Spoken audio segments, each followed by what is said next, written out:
Speed limits might suck, especially after being called out and reprimanded for breaking them. However, speed limits, like all laws attributed to traffic, are in place for good reason, and they protect us and those around us.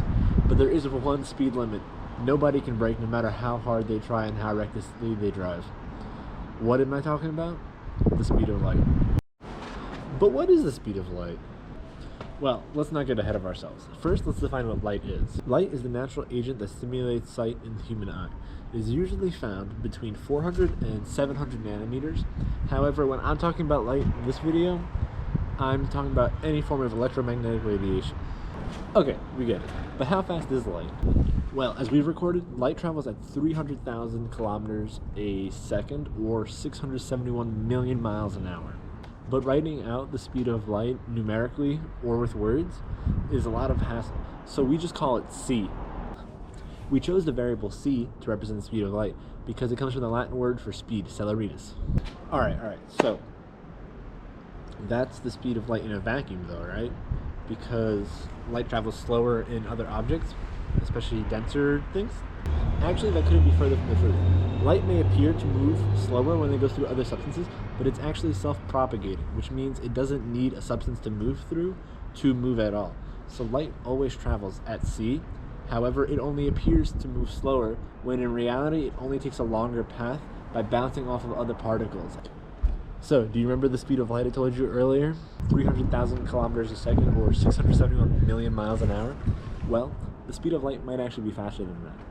At all times in space, there are particles that are equal of matter and antimatter popping in and out of existence everywhere around us. So it's theorized that the speed of light might actually be hindered by this, by bouncing off of those particles, and it may appear to move slower, just like it would through a glass of water, instead of a pure vacuum.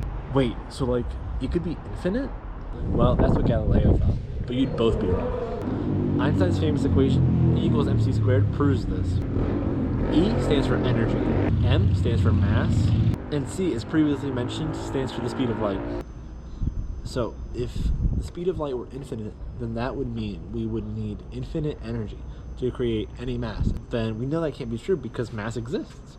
And another reason we know that the speed of light can't be infinite is because we experience time. If the speed of light was infinite, then it would take no time to travel between any 2 points, so there would be no distance and everything would happen at the same time. So time wouldn't exist, and since time does exist and we experience a natural flow of cause to effect, that means the speed of light can't be infinite. Okay, so like, how did light get that fast anyways? So light never actually had to get that fast because light has always been that fast. Mass is considered an impediment, which means anything with mass can never move at the speed of light. However, anything without mass, such as a photon, a gravitational wave, or a gluon, those things can only move at the speed of light. They've always moved at the speed of light, they never accelerated and then never decelerated. The closest any person has ever gotten to see was the crew of the Apollo 10 mission in 1969. They almost hit 25,000 miles, which would be about 0.0037% the speed of light. But we got even closer with an unmanned vehicle in January 2020. The Parker Solar Probe hit 245,000 miles an hour, which is an unfathomable 0.036% the speed of light. Hey, well, we're getting closer. We got what, like 10% better in 50 years? If that keeps up, we'll be at sea in like less than 150 years. Who's to say that anything with mass can't travel at sea anyways? They probably haven't tried hard enough. Well, if you think about it, it really isn't possible. Mass and matter are held together by electromagnetic interactions, and those electromagnetic interactions themselves travel at c, the speed of light. So, how can something move faster than the force carriers that make it up? It's really impossible. This fact is where, in my opinion, the better name for the speed of light comes from. The speed of causality.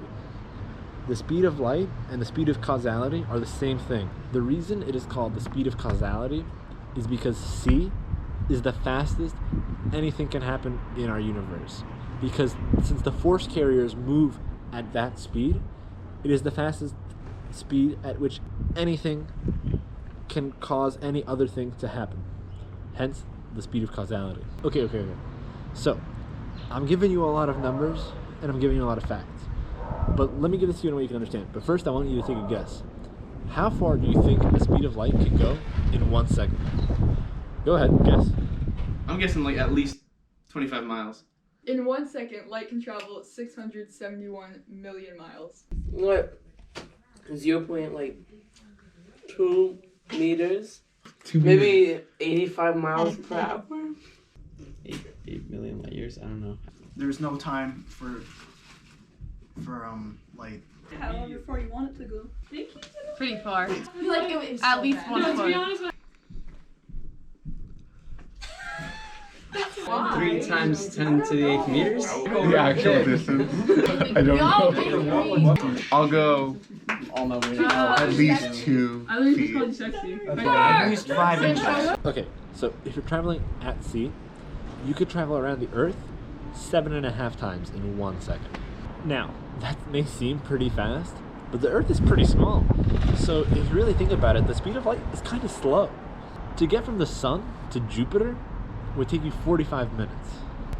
To get to just the edge of our solar system, 9 months. The closest solar system to us would be a 4.37 year trip. But these measurements assume that you don't accelerate or decelerate. In reality, these trips will take much longer so that you don't instantly die upon speeding up or slowing down. Alright, so what's the point? Clearly you're not getting anywhere interesting with this rule. But you didn't let me finish. So, there is a catch that may make it worth it. Time dilation. The faster you go, the slower time passes for you. As you approach sea, time gets slower and slower for you until you hit sea, at which point time ceases to pass for you. That means that from an outside observer, the trip from the sun to Jupiter may take 45 minutes, but for you, no time would have passed at all. The trip would be instantaneous, like that. Photons and massless particles experience no time at all, and in a way, distance doesn't exist for them because all of their trips are instantaneous. They can be at any point in the universe to any other point in the universe, and for them, no time will have passed. In a way, this makes time travel possible, but only to the future. For example, if you traveled for 45 minutes at 99% the speed of light, then 45 minutes may have passed for you, but for everyone else on Earth, 5.5 hours passed. When you got back to Earth, you'd be 4 hours, 45 minutes younger than everybody else. The faster you go, the bigger this disparity becomes. Wait, so if time slows as you approach sea, and time stops when you hit sea, if you could pass sea, would time go in reverse for you? Yeah, that's exactly what scientists hypothesize. Sadly, as far as we know, it's still impossible. Alright, so there's a lot of hypotheticals tied to the speed of light, and it seems like I'm never actually going to benefit from the effects of it, nor experience any of it. Is there really any way we could use this knowledge now? Yeah, so there's actually one great example of the speed of light being used to benefit people right here in New York City. There's a stock exchange about 5 blocks away from Wall Street, and it's called IEX. IEX coiled up 38 miles of fiber optic cable and revolutionized the stock trading industry. Fiber optic cables use light to transmit data. That means that anybody trying to access IEX has to wait at least 350 microseconds to get from point A to B and travel through that coiled wire. The reason IEX did this is to level the playing field between people trading and machines trading. Over the past couple of years, algorithms have been trading stocks more than people and more effectively.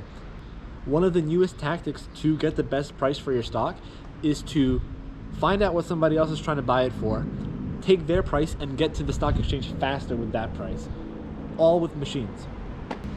IEX has created a speed bump, allowing nobody to go faster than 350 microseconds. But what does 38 miles even look like? 38 miles is about as far as it takes to get from Queens, New York, to the Jersey Shore in Perth Amboy. And if you've been paying attention, that's exactly what that time lapse is showing you. Maybe it's not so bad we can't go faster than the speed of light. But hey, don't worry, I'm sure we'll find a loophole.